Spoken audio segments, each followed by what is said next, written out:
Hello and welcome to the two-man power trip of wrestling. I am your host, JP John Paz, and this is another edition of Who Is? This week, of course, joining me is Mr. Slam Jam himself, Mr. TMPT, Mr. HMG, Mr. RBV. Rick, what's going on? How you doing? Pause. I want to get this thing going, man. This is for you, brother. So here we go. Happy birthday to you. Honk. Happy birthday to you. Honk. Happy birthday, dear Hulkster. Happy birthday to you. It's Give it up the to Hulk. Happy immortal birthday, Hulk. birthday, man. So we'll get to here. We're probably going to talk about him in the running for Mr. SummerSlam. But hey, we are on the verge, just a couple weeks away from the biggest party of the summer. And I know everyone gets so hyped for WrestleMania, but I got to admit, between the Royal Rumble and SummerSlam, those two are always my favorite events. They always make SummerSlam special. We'll obviously get into more with who is Mr. SummerSlam and how special that event was. But let's bring in the third man in the booth, the doctor himself, the doctor of style, Mr. J, Dr. Jargo. Michael, how you doing today, sir? You know, it's kind of funny because you put over SummerSlam and how great it is. And I'm sitting here wondering to myself, when is SummerSlam and what is the card? Like, I am that far out of the WWE loop at this point. And that makes me happy.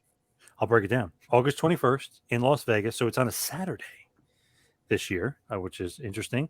So the main event is Reigns. Well, I have to actually think about this. Reigns versus Cena, of course. The undercard Edge versus Seth Rollins. Lashley defending the title against Goldberg. Sasha Banks versus Bianca Belair in a WrestleMania rematch. Triple threat Raw Women's. Nikki Ash versus Rhea Ripley versus and Charlotte Flair.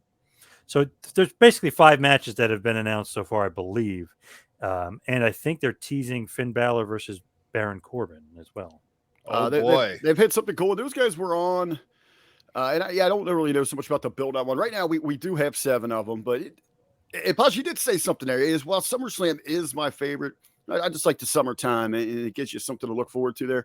I've always been a little outside of those early years, and I think as it's progressed, they really have just moved WrestleMania so far ahead of SummerSlam. I think that they've really missed a lot of opportunities to create that second very tremendous brand that they desperately need. They got 7 matches going right now, and there's some good ones here. As you said, you got the Raw Women's, you got the Universal Roman Reigns, John Cena, which is getting a great reaction.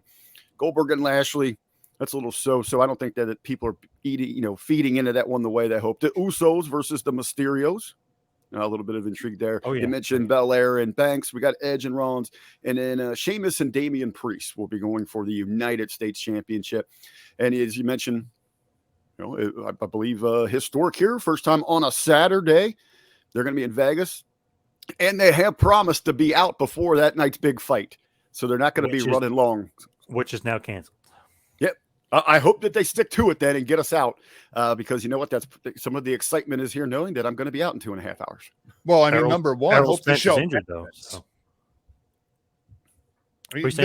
They canceled the UFC show. Hope SummerSlam happens. Right. I hope so. I mean, you might be looking at SummerSlam at the Continental Wrestling Center. Well, Vince isn't going to back down. He'll figure out a way to get Dana doesn't either, though. That's the thing. If Dana's pulling out. Capital Wrestling Center. Or whatever. Tear the damn thing down. Burn NXT to the ground. But there was one match that you mentioned there that I am intrigued by. 2 names on my list.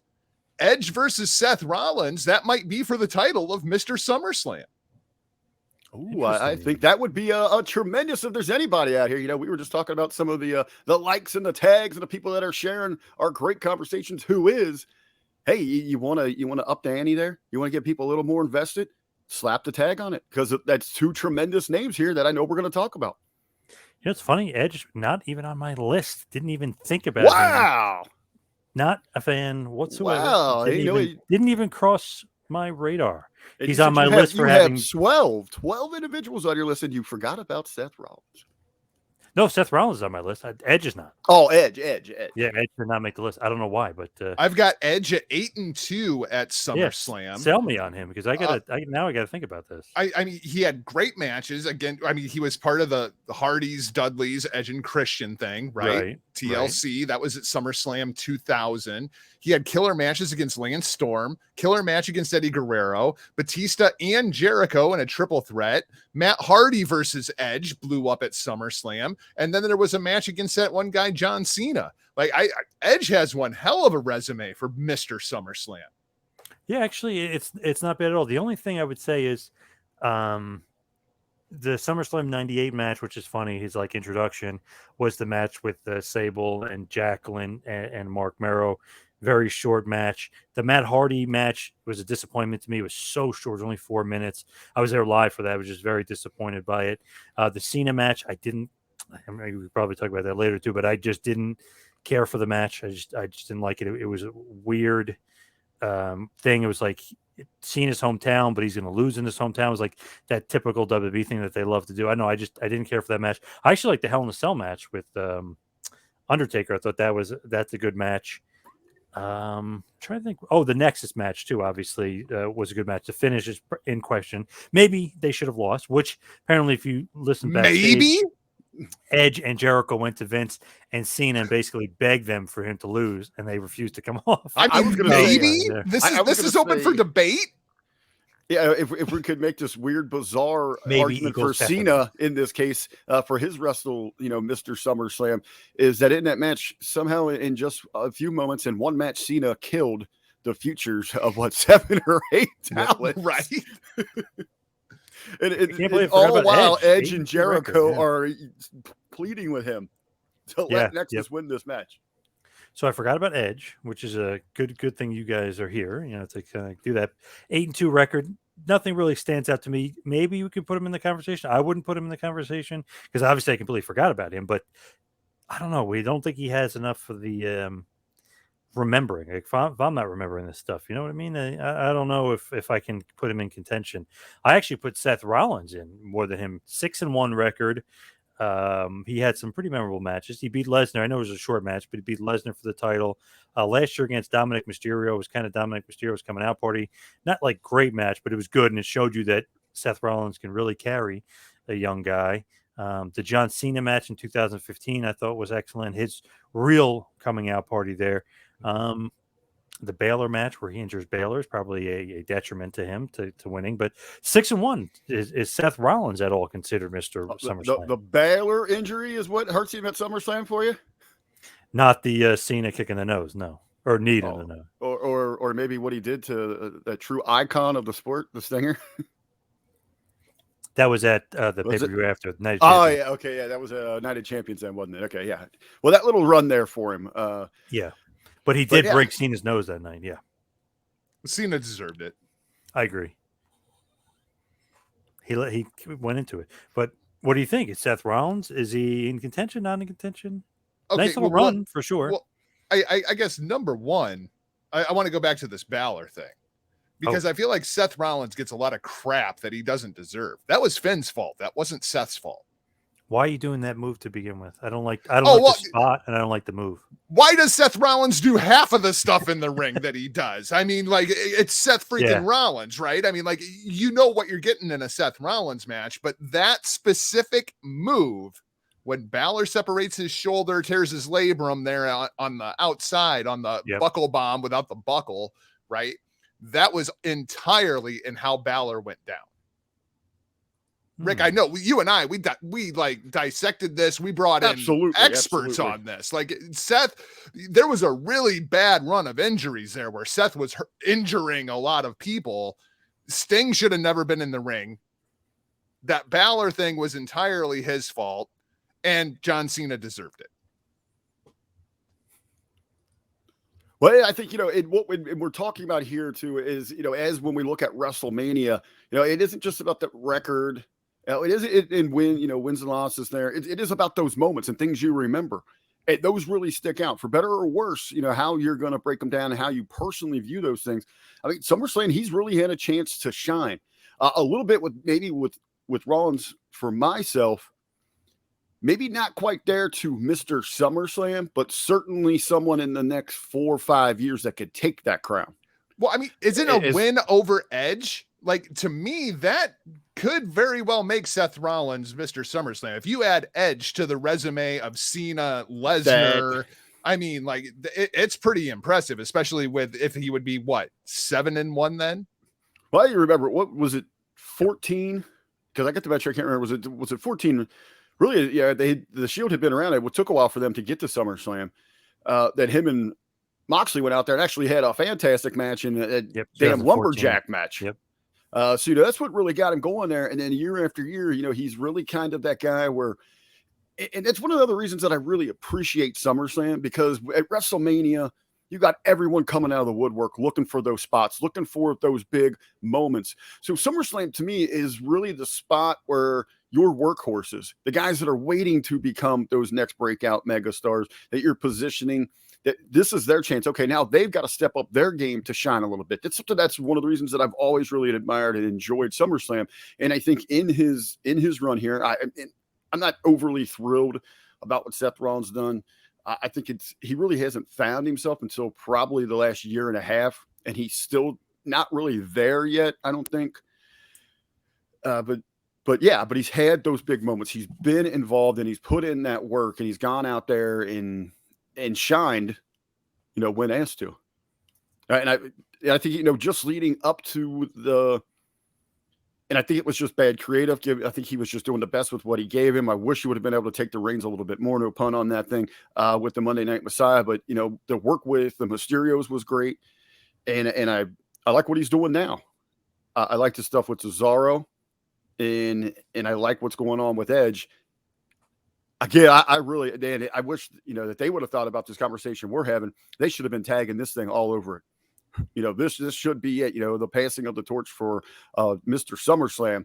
I still think, even if you had that there, it would only propel him to number 3 at best, as I still have 2 individuals way ahead of both Rollins and Edge. Yeah, me too. I mean, like I said, Edge wasn't even on my list, wasn't even on my thinking when I created the list. Rollins, I thought of immediately just because current day wrestler. He's been on quite a run. He's been in all these SummerSlams in a row and had some big key wins over Cena and Lesnar, which was huge because 2 biggest stars of the Ruthless Aggression era. But let's get down to some serious business here. Let's talk about some real contenders. First guy I thought of, first name I wrote down, Bret the Hitman Hart, largely considered Mr. SummerSlam by many. Everyone says, oh, if Michael is Mr. WrestleMania, Bret's Mr. SummerSlam. 7-4 record, started in 1988, had his first one. The last one was the Nexus in 2010. He came back for that and made a surprise appearance there. Obviously, on the losing end with that team, he's on the winning end with that team. He ends up taking a loss and getting eliminated from the match. But really, break it down, the loss in 88 to Demolition, decent match, not great. He'll have a chance to redeem himself. Is that the 2 out of 3? Nope, that's 2 years later. That'll be 1990. But in 89, they lose to the Brainbusters in a good match, good opener, hot opener. Then Demolition, 2 out of 3 falls, wins that one. Great match, love that one. Mr. Perfect in 91, all-time classic. Bulldog in 92, beats Perfect, loses to Bulldog, all-time classic. Main event of the damn show, over Warrior Macho Man with Flair and Perfect kind of circling and being involved. So, I mean, that's huge for them. Then 93, beats Doink, loses to Lawler via DQ, of course. 94, all-time. By the way, that was 2 great matches against Doink and Lawler. Love that whole thing. Those are great, though, but I think about that real quick. Wait, hold your horses, Rick. Just let me get through it real quick. Owen Hart, 94, epic. Great match. 95, a win against Yankem. Good for what it was. Horrible gimmick for Isaac Yankem. Beat Undertaker in 97, and an awesome match, like I mentioned, Nexus. But Rick, what were you going to say about Doink the Clown? Oh, I was going to go all the way back there, and then I'm glad that you did cut me off and let you finish. You talk about a roller coaster of opponents and positioning on the card.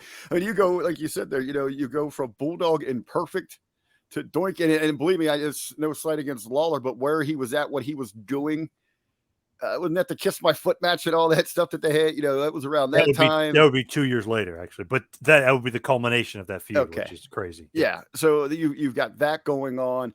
So he's all over the place at this point. And yet he delivers every time out, no matter where he is at. I had talked about WrestleMania is where everyone's coming out of the woodwork looking for that big marquee there, and we kind of look at Shawn Michaels as Mr. WrestleMania. SummerSlam's for the ultimate workhorse, and it's very fitting that Bret Hart's right there. Jargo. Were you at all surprised by Bret's record at SummerSlam? Like, because Bret, you're right, absolutely, widely considered Mr. SummerSlam. 7-4. Like, it just seemed a little surprising to me. It happens. Those two early losses to Demolition and the Brainbusters is kind of what does it. The Bulldog loss you expect. It's in Wembley. It's in England. That's going to happen. But the Lawler thing is a DQ. So, yeah, I guess those two early losses, Demolition and Brainbusters, kind of hurt the old record there. Kayfabe wise, of course.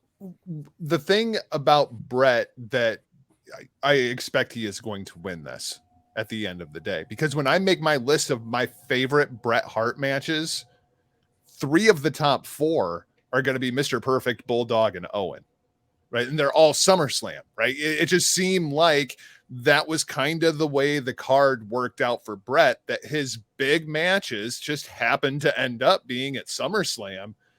I've got to say, it's going to be hard to talk me off of Bret the Hitman Hart not being Mr. SummerSlam.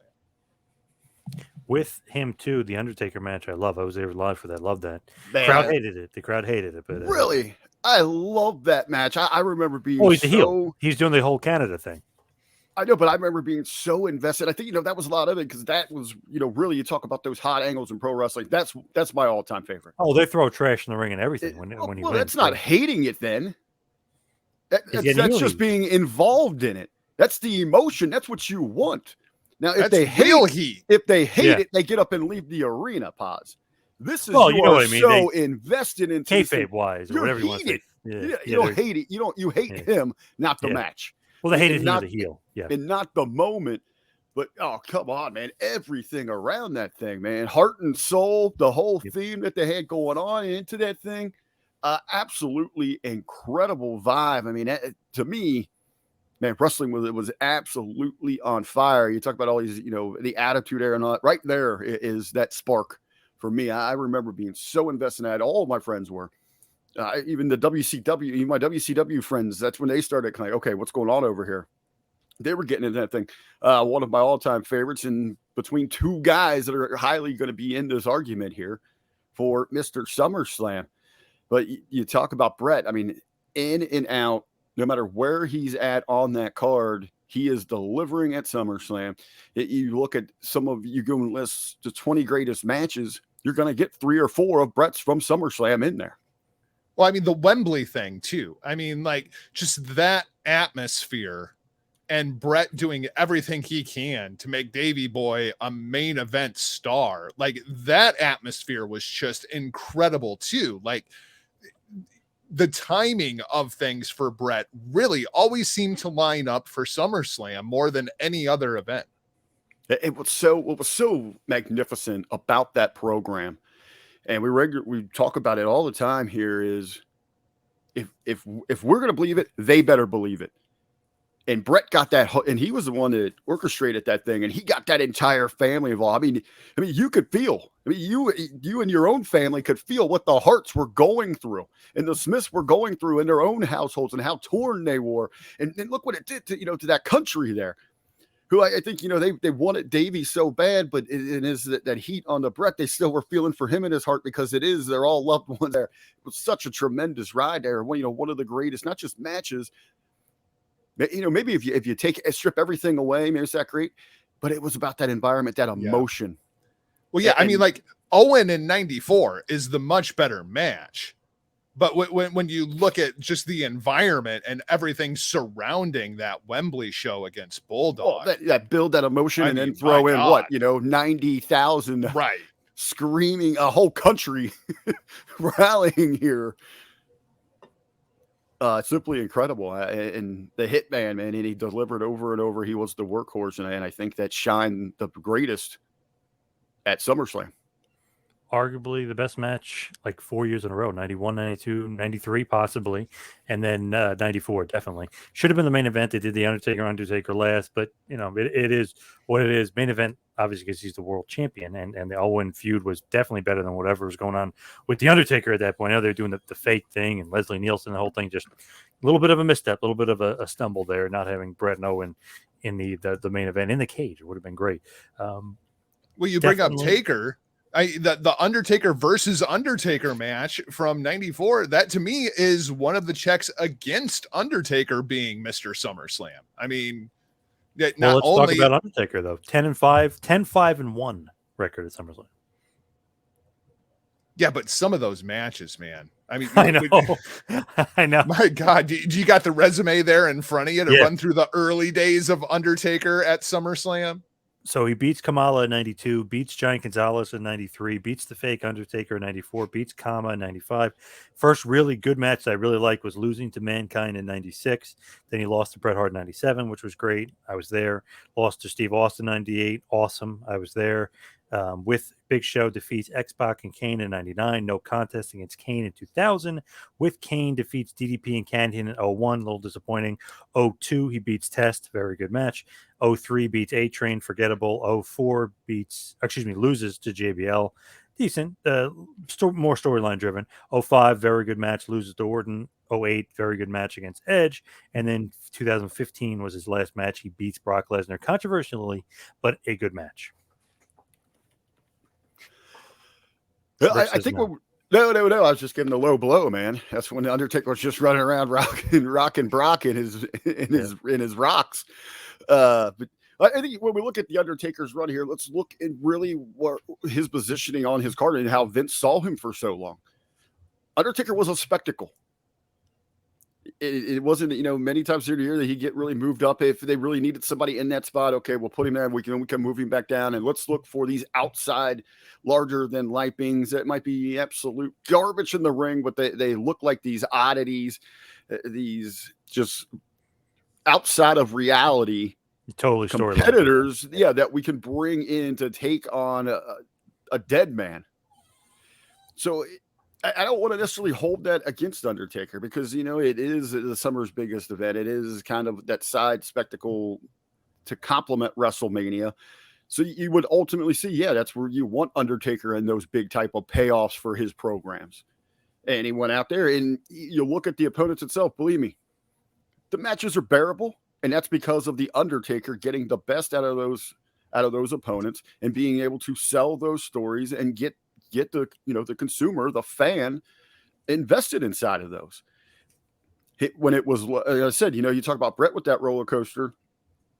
It took the Undertaker a lot longer to climb up that hill for that thrill ride to get going, but when he did, it was enjoyable to get up to the top of that hill, and then he really took off because he would deliver ultimately when you needed him in those big moments. So we're taking off points probably for a lot of those gimmicky. I'm not because I think he did a hell of a job carrying it because that's what the Undertaker was at that point. He was that spectacle guy that they're running out there for the oddity drama side of professional wrestling. I feel like if you're going to make a case for Undertaker, the case for Undertaker is he had more great matches at SummerSlam than Bret Hart. I mean, because the match against Bret is fantastic. Austin, Mankind, Orton, Brock, and then the 2008 Hell in a Cell against Edge. He had some really barn burner matches at SummerSlam, but I just can't. My Giant Gonzalez. I mean, not only did we need one match with Undertaker and Giant Gonzalez, we needed two. Really? No. Disqualified. Damn. Now, what about the third man of this trio of the WWF guys in that era? Giant Gonzalez? No, Shawn Michaels. What about HBK, Mr. WrestleMania?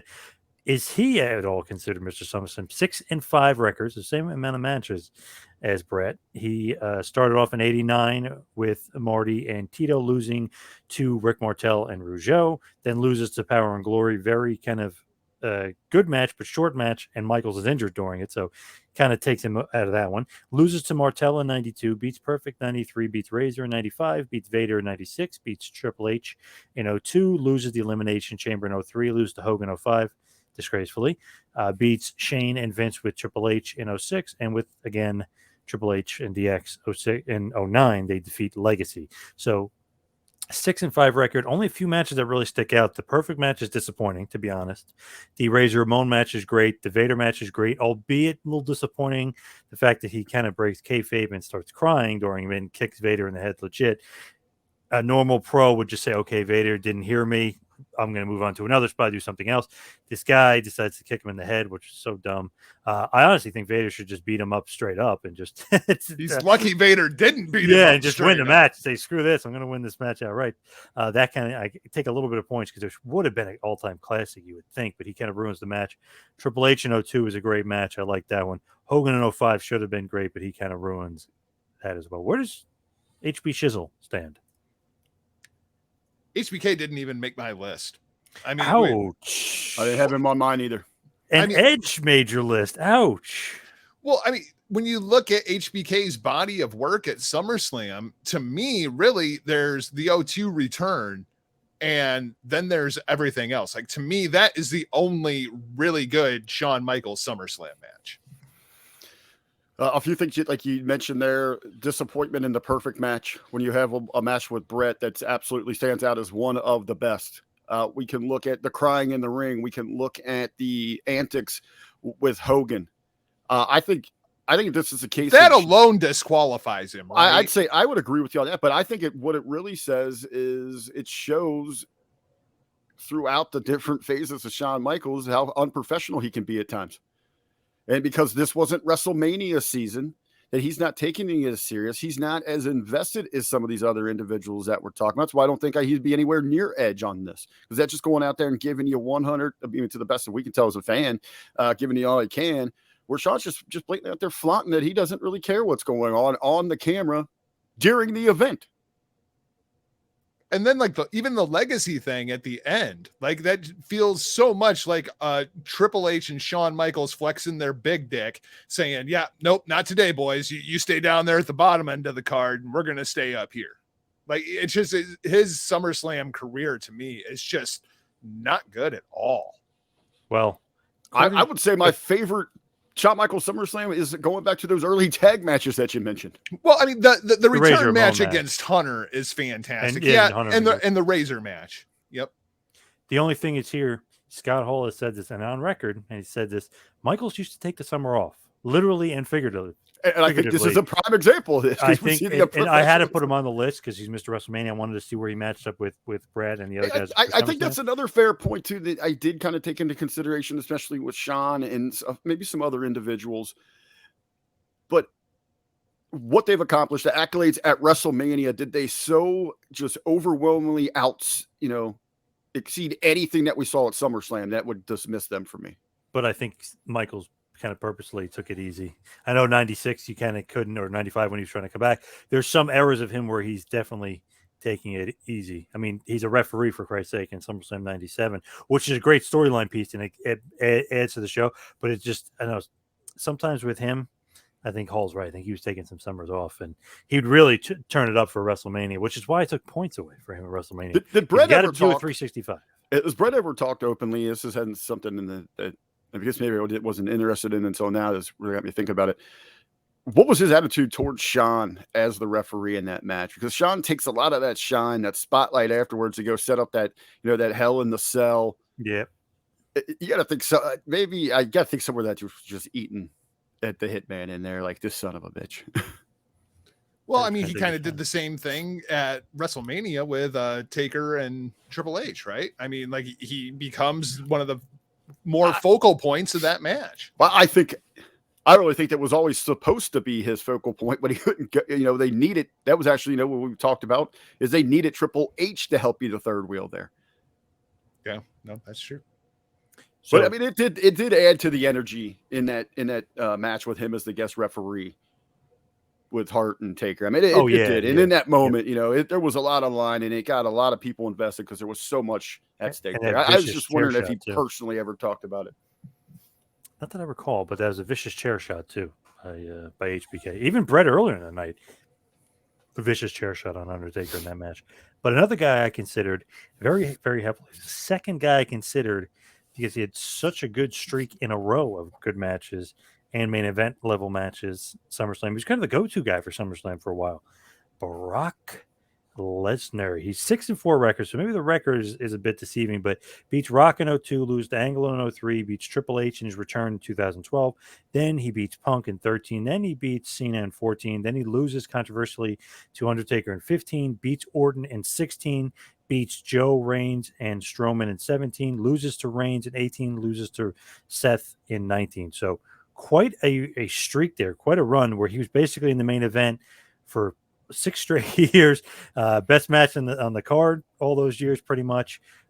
Quite a good run. He was the second name I really thought of when I thought about WrestleMania, or excuse me, when I thought about Mr. SummerSlam, because I'm like, okay, Brett definitely, but who else? Like, oh, Brock had that awesome run.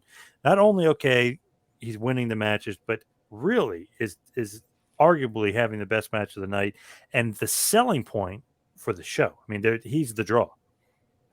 I think the thing with Brock and SummerSlam is you were never really sure what was real and what was not. Like Brock Lesnar at SummerSlam is dangerous. Ask Randy Orton, who got left as a bloody freaking mess in the middle of the ring. Ask John Cena, who couldn't do anything to Brock. Like that's one of my favorite SummerSlam matches in history. Brock Lesnar just destroying John Cena. Yeah, that was great. It was absolutely fan. And the match in 13 against Punk, no holds barred, was really, really freaking good. Even going back to that first incarnation, I mean, when you're getting into the matches with The Rock, when you're getting into the matches with Angle, when he had first come in, I always thought those matches were really good too. Brock is just, there's a certain sense of danger when Brock Lesnar is in the ring. And it seems like at SummerSlam, that's when that line really tends to get pushed. I'm with you, Paz. Brock Lesnar, he's right up there with the Hitman for me. Yeah, with Brock, it's just funny. I was sitting there remembering back. I think I'm going to go watch that match as soon as we're done here. The Cena match? Suplex after suplex after suplex. And if we ever seen a match that it was so one-sided domination that was so enjoyable, and so many people were just in that. What was the count? How many we get? It was like 23 or something like that we ended up getting to. And I know a lot of people, what have you done for me lately? And for so many people that think, they want their champion there every week, every month. They've come accustomed to the 50-50 booking. They don't like the domination that Brock has left a sour taste in their mouth. But to me, I think that's one of the draws. That's one of my favorite things about the current Brock Lesnar. But going back when he was young and he's ready to take that torch, some of those were magnificent. I mean, Posh, you go to those early matches; those were some barn burners. Those were fantastic, and every match felt big match, main event, must see, and that's where he was beginning to shine. I mean, the thing about Brock Lesnar is, you have to believe that somebody can beat him in a fight. Like, as far as I'm concerned, Brock Lesnar should have been the WWE champion for the last 10 years. I mean, because I don't believe that anybody inside of the WWE could beat Brock Lesnar in a fight. But everything feels like a fight when Brock Lesnar is there. It's funny how you describe that, Jargo. It's almost like they should give him his own title, and he's like a boss in a video game, right?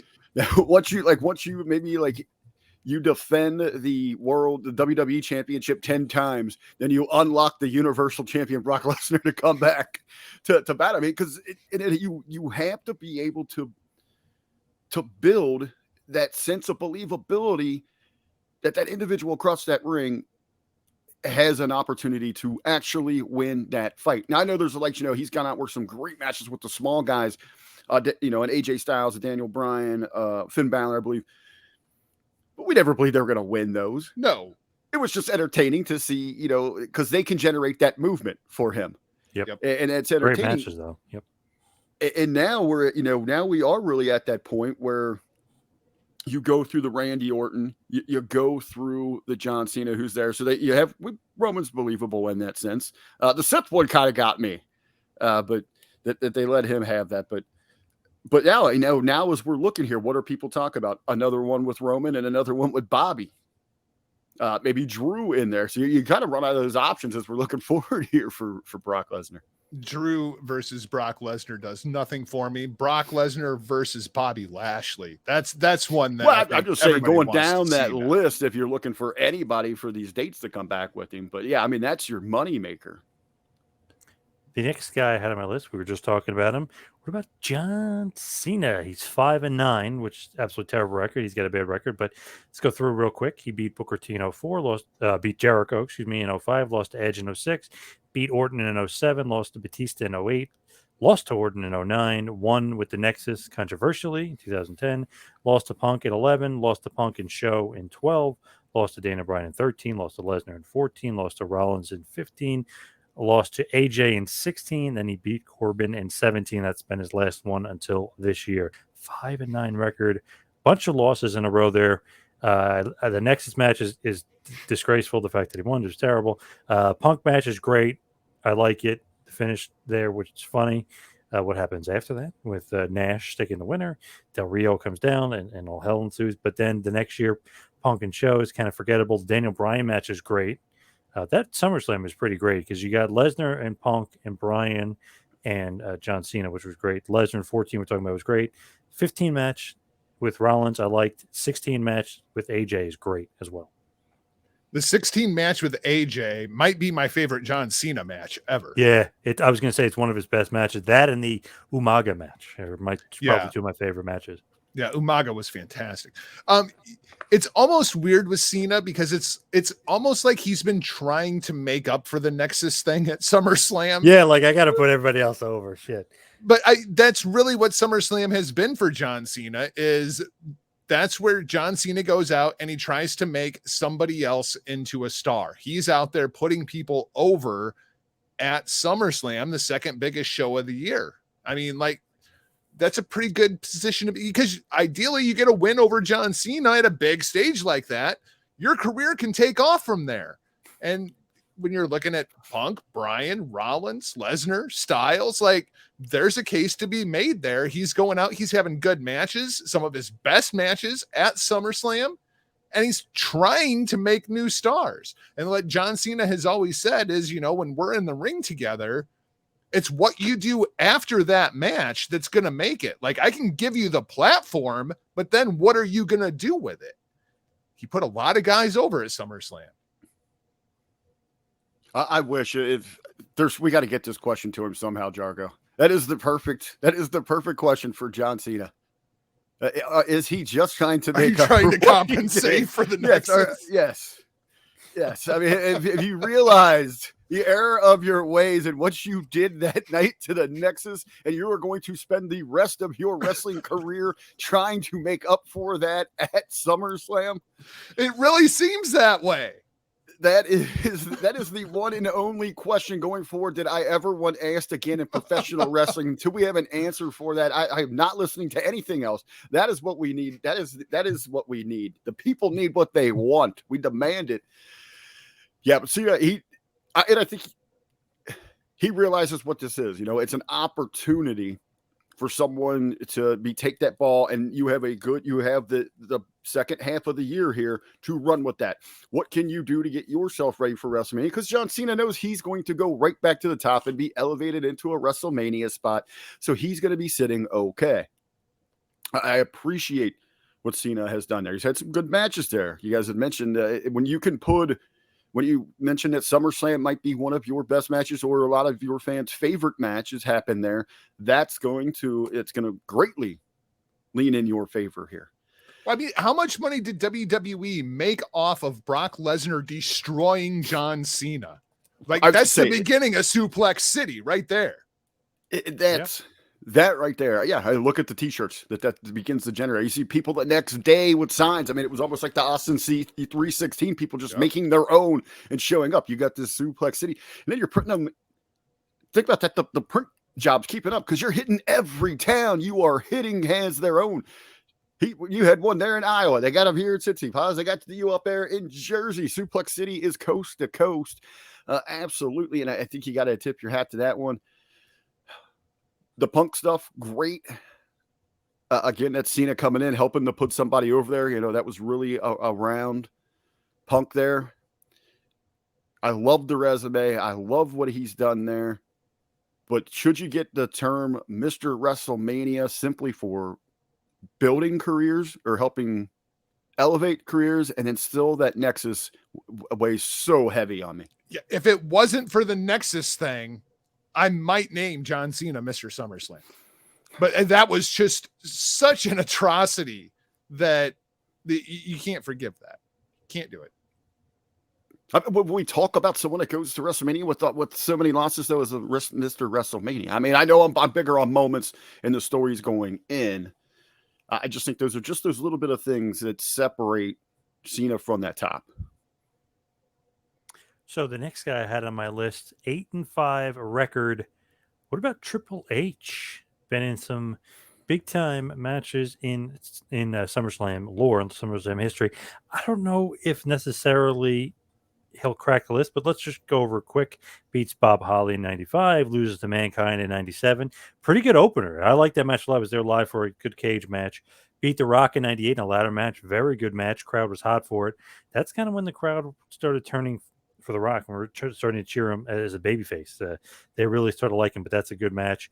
99, he loses to Mankind and Austin. Mankind controversially wins the title of that match with Jesse Ventura involved. In 2000, a loss to Angle and The Rock in a three-way. In 02, great match, like I mentioned, against HBK in a loss.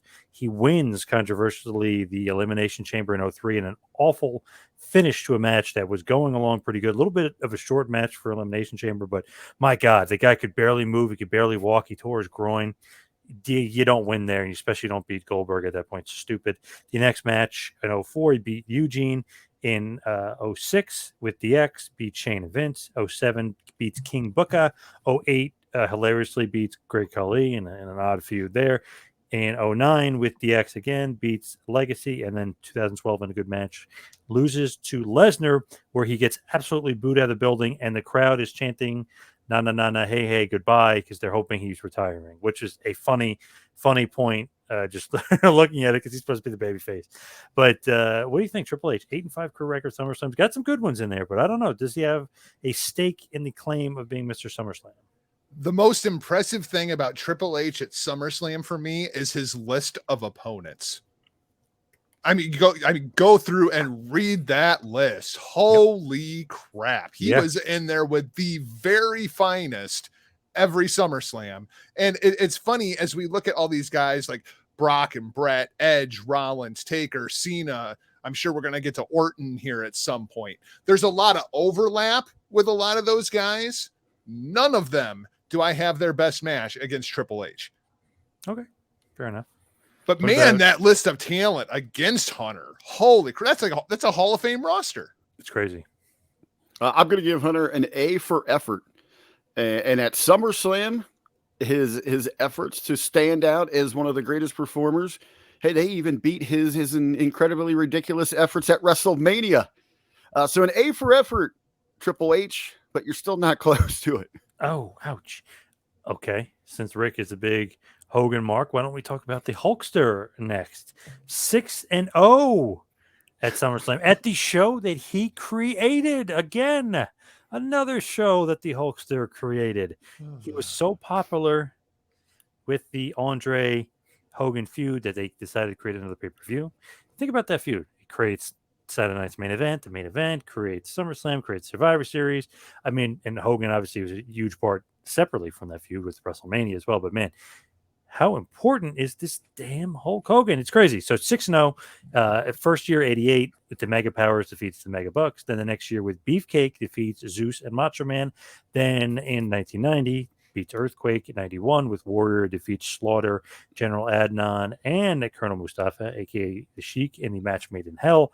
In 05, beats HB Shizzle. And 06 beats Orton. 6-0 for the Hulkster. He is Mr. SummerSlam. Wow, those early ones, Eddie. You talk about somebody not really wanting to work in the summertime. How many tag matches can we throw together here, brother? I think that was the thing, though. The big matches would be elsewhere. SummerSlam was kind of like a little bit of a showcase. Maybe Hogan want to take it easy. It is. I put it over as that spectacle. And I think that's what it was entailed for, was, okay, where can we, throw in an extra big event, marquee event, hit that pay-per-view market here without overexposing, maybe we team up some of our big stars to work those big angles. But come on. Is there anything about Hulk Hogan's career when we sit back here and on his birthday and we're reminiscing about those amazing moments of Hulkamania? Unless we didn't have this as the topic today, we would never mention SummerSlam. Hulk Hogan 6-0 at the SummerSlam. Obviously, I got to throw him out there. I mean, he's got to be brought up on every show, and it is his birthday, so I mean, we got to double down on it. I would say his best piece of work there at SummerSlam is that why Sean probably thought he was invincible and getting his way with Vince McMahon backstage is that Hulk showed him, that still the Python still rolled the political game. I love that word. He's like, I thought we were having 3 matches. And Hogan's like, yeah, right. I don't think so. Not happening. Like, what are you, nuts? They're like, I'm beating you. And which is so true. He said, great quote, people didn't drive down here, order the pay-per-view to watch me lose, brother. And I totally agree, because me and my friends drove down 4 hours to DC and we were gonna riot if Michael's. Have you been to like every SummerSlam? I feel like you said like a lot of them. Yeah, I've been at 97, was at 98, was at 05. I've been to a lot of SummerSlams. Maybe you, Paz, are Mr. SummerSlam. Could be. Jargo, I know you agree. And Rick is a self-admitted Hogan remark. Look at that. Where? I just put the guy over for you, and now I'm on the Mark train. Yeah, I would put Paz over Hulk Hogan as Mr. SummerSlam. I could get down with that. I give Hulk Hogan almost as much credit for creating SummerSlam as I give Kazuchika Okada for creating the KOPW championship. To me, the Hogan thing, not only was there the HBK match where he's out flexing, right? Yep. But the Orton match, that's the one that really bugged me. Like, Orton could have really used that one in 06. It was weird because you thought he was going to win. They had the out with his leg was on the rope or whatever. They had the out. Hogan must pose. Yeah. I mean, I ain't going to bury the guy on his birthday. I'm just not going to do it. Just another guy I threw out there just as an honorable mention, since we were talking about the Mega Powers. Really doesn't belong on the list, but I just love throwing Macho Man out there.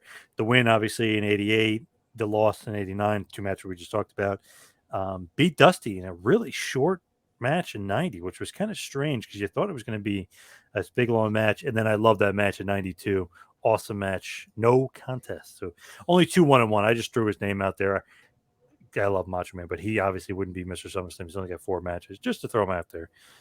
Honorable mention. Another guy that didn't have many SummerSlam matches was The Rock, who I threw out there, and I was thinking that maybe he had more, but really 3-2 record, loses Triple H in 98, beats Mr. Ass in 99, beats Angle and Triple H in 2000, beats Booker T in the main event in 01, and he loses to Lesnar in the main event of 02. Just thought he would have had more SummerSlam matches, but he does not. It was kind of surprising looking at Rock's resume there, but yeah. You think he'd have more of those big moments? Unfortunately, it didn't go that way for The Rock. It really seems like SummerSlam, more than any other show, is about making statements for the rest of the year. And it seems like a lot of the younger talent tends to go over at SummerSlam so that they have momentum going in against football season and whatnot, versus the part-timers who win at WrestleMania. Or that's where, the part-timers want that payday. And that's when they're getting written off. Yeah. Right. Within that next month, or anymore, they just mysteriously just don't show up without mention. Yep. You get them from WrestleMania to SummerSlam.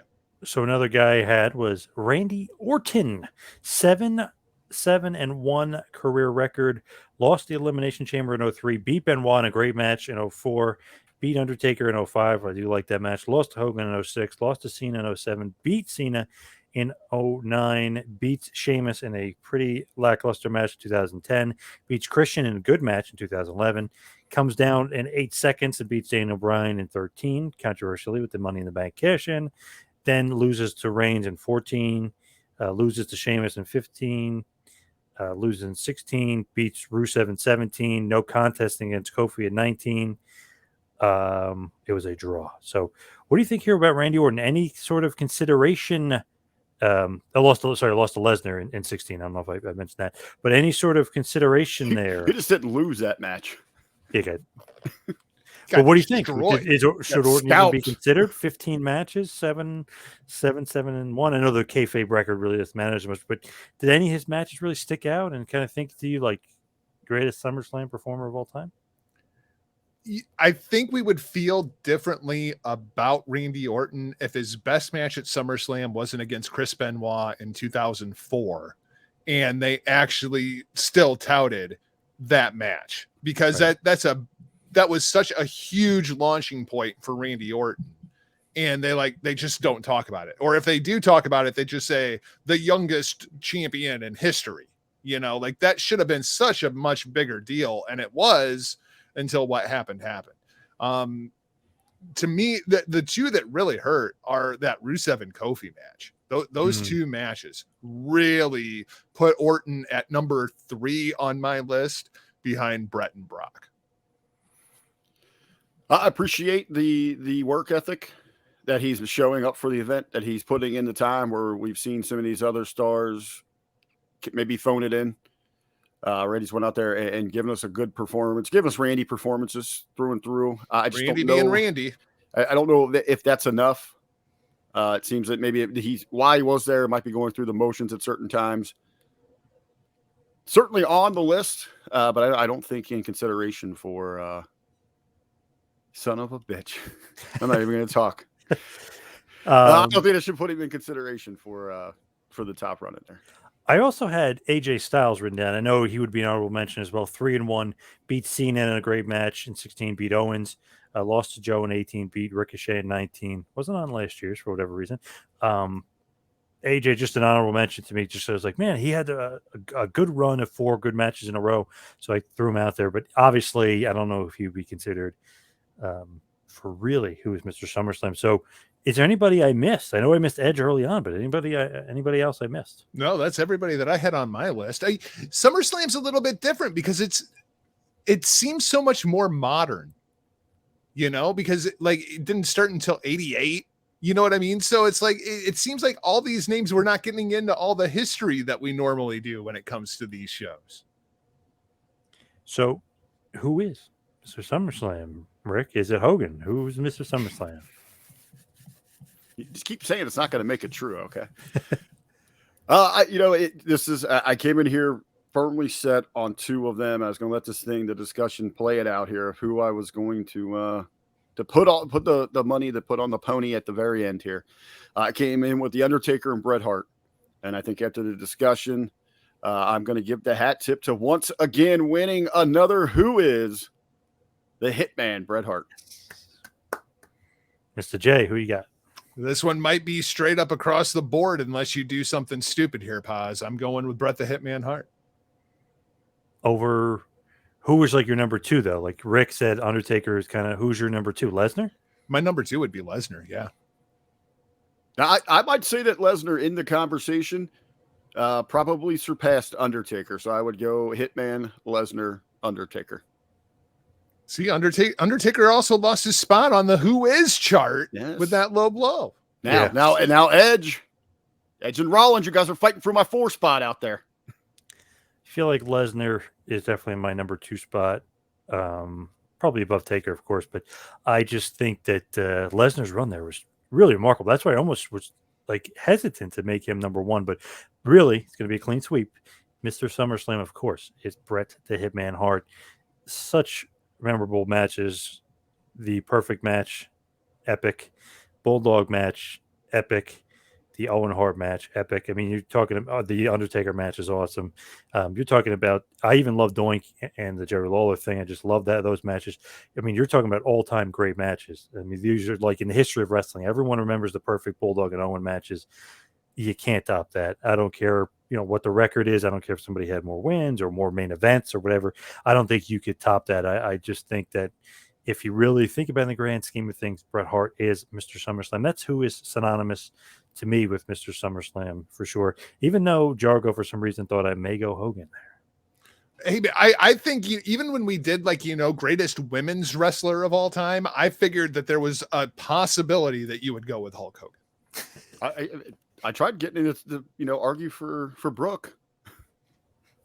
Hey, she could have made the list for sure. Were you surprised, by the way, with the poll over who won the best women of all time? I was floored by that one. I did not see that one coming at all. Rick, do you know who won that, Rick? Medusa won it, correct? Yes. Not just won it, she ran away with that. Yeah, I was going to say, she kind of ran away with it. I was surprised with that too, just because, I don't know. I was thinking people might even say Moolah just because they know the name. I think people are afraid to say Moolah now. Could be. What about Toyota? Your girl got jobbed. Well, I just write that up to the uneducated wrestling audience. I mean, this is nothing against Medusa. I think it's just further proof that some of the people that vote on our poll are idiots. Yep. So right now, there is 16 hours left. Doing a little early, but there's 16 hours left because the last week I forgot to put it up. So, Jargo, you had me on my alert, so I made sure I did it early. Right now, who is the best puncher is up 34% Lawler, 20% Bobby Eaton, 32% Scott Hall, 14% Disco Inferno as far as that. Ton of people said Brett.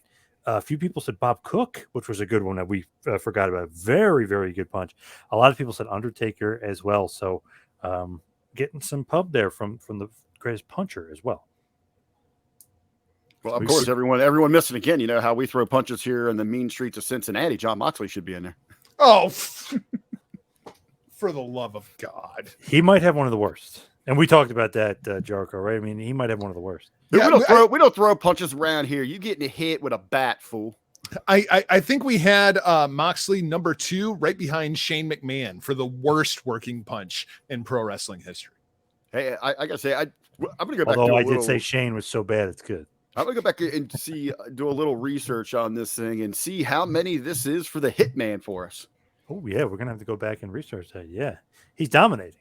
Just goes to show you that he is one of the best. And I see now finally people online are starting to realize, like, man, Brett was so good. I was like, where the hell were you guys been for the last 30 years, you bastards?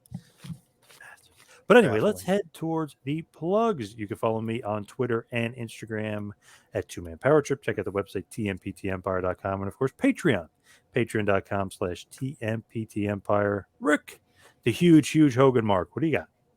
Hey, coming up over on 2Man Power Trip Empire YouTube, we're going to have free for you. It's going to be hitting the air before Dynamite, and that's going to be Del Rio. So as you're listening to this, that's going to be over on the 2Man Power Trip YouTube. And for myself, catch me across all social media at The Real RBV. And then when it comes to everything else, 2Man Power Trip, Hameen Media Group, I don't know where the hell to go, so just go to therealmnetwork.com. Jargo, what do you got? Find me across all social media platforms at NotJargo, DestinoPod.com, HittingTheMarks.com, Big Vito brand over at The Realm. I mean, I'm everywhere. I feel like all I do is sit in this chair and go to work. Paz, you should have got a little more original there and put Gonzalez Hogan mark. Giant Gonzalez, yeah. I just realized you could do that. You could actually play around. I didn't know that was possible, so we're learning. I just looked. I'm like, edit. What the hell is this? And I'm looking like those 3 little dots. I'm like, oh, you can edit somebody else's name. Like that's weird. So if somebody else is on here, somebody can make somebody else look like a fool. You know what I mean? If possible, if you have the controls, you could change the name. I never knew that before. That's StreamYard for you, which is the great service that we use here. But before we go, what do you think should be next week? What's breaking the fourth wall here? What should be the next topic on Who Is? I mean, we could keep riding SummerSlam. I mean, we could come up with a few different things there as the big event is next week, or just what's topical? If anybody's out there, if there's something that pops in the news that we can talk about, that we can apply to who is. Hell, I got one for you. We got Me Too coming back up. How about who is the biggest pervert? Oh gosh. How about this one? We'll go to the other big news story. Who is the greatest NXT superstar of all time? As now the death of NXT is upon us. Interesting. Very interesting. Has there been anything official as far as them killing off the brand, or are they keeping everything the way it is? I think they're making it more developmental again. They're going back to what the original plan for NXT was, because I mean, let's face it, like much of the rest of Triple H's career, NXT has been a miserable failure as far as what NXT was intended to do. Who is the last homegrown talent who came up through NXT as developmental? Carly and I were talking about this morning. Who was the last homegrown, didn't work in the indies, didn't already have television experience talent that came up through NXT? Hold on. We'll talk about that, but we could have a little spit-off show that we'll get back together on this one. But Ben and I talked about this Monday. When they abandoned the OVW concept where they had the multiple territories, who's the last star that has been produced? It's been a complete failure from Florida Championship Wrestling on. I mean, or maybe Roman Reigns. Roman Reigns is the only name I could come up with. But he's the only one. But look how, I mean, that was force. Bray Wyatt maybe on that list. Completely threw it away. Yeah. Seth Rollins is force. That's falling no, short. but Rollins came up through ROH. Yeah. I'm saying anyone. Anyone that's been through FCW to NXT, we have yet to have a true star. Now let's go back to OVW. John Cena, Brock Lesnar, Randy Orton, Dave Batista, Bobby Lashley. Yeah, Eventually. I mean, it goes on. Class. Because there was somebody touting a meme of those four that came out. That was that one class together.